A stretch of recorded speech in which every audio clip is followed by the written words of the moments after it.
Fancy garment and kids mall, Ayesha Nagar police station के सामने, हजार खोली, मालेगांव।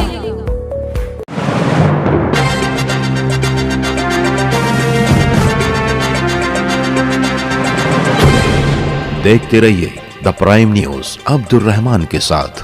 1 अप्रैल गढ़ यात्रा के जुलूस के दौरान आगरा रोड पर वाक़े एसएस मोबाइल शॉप और दीगर दुकानों पर पथराव मामले में पुलिस ने बजरंग साउंड और दीगर 8 लोगों के खिलाफ मुकदमा दर्ज किया था। 27 अप्रैल को इस मामले में पुलिस ने 3 लोगों को गिरफ्तार करने के बाद मकामी अदालत में पेश किया था, जहां उन्हें 2 दिनों की पुलिस रिमांड में भेजा गया था। आज उन्हें दोबारा मौजूद जज निंगसे साहब के सामने पेश किया गया, जहाँ उन्हें 2 दिनों के लिए मजिस्ट्रेट कस्टडी में भेज दिया गया है। गिरफ्तार लोगों के नाम मंगेश दत्तात्रेय सोनोने, उम्र 23 साल, पेशा सलून चालक, LIC ऑफिस के पीछे जोशीवाड़ा कैंप रोड। शुभम परवीन भावसार, उम्र 21 साल, पेशा DJ गाड़ी चालक, ज्योति नगर संगमेश्वर। ऋषिकेश अभिमान सोनोने, उम्र 24 साल, पेशा DJ ऑपरेटर बताया जा रहा है। इन लोगों पर सिटी पुलिस स्टेशन में CR नंबर 62/2023 के तहत IPC की धारा 143, 147, 148, 149, 427, 153A,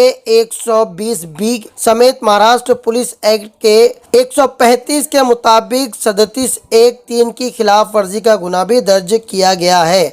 मुस्तकिम डिग्निटी इस मामले में नहायत ही फाल और मुतहरिक नजर आ रहे हैं। पिछले दिनों उन्होंने पुलिस की कारकर्दगी पर तशवीश दिखाई थी, मगर उनके मुतालबा करदा दफात के बाद उन्होंने इत्मीनान का इजहार करते हुए पुलिस का शुक्रिया अदा किया है। मुस्तकिम डिग्निटी की जानिब से सीनियर वकील अजीम खान और तौसीफ खान ने अरीजा दाखिल करते हुए इस बात पर जोर दिया है कि मुल्ज़िमीन की जमानत ठीक उसी तरीके से नहीं होनी चाहिए जिस तरीके से 11 महीने तक 12 नवंबर पथराव मामले के लोगों की जमानत नहीं हो पाई थी। साथ ही Agra road SS mobile point पथराव के मामले में दिगर मुल्ज़िमीन की गिरफ्तारी और साजिश को बेनकाब करने का मुतालबा भी आवामी सतह पर किया जा रहा है।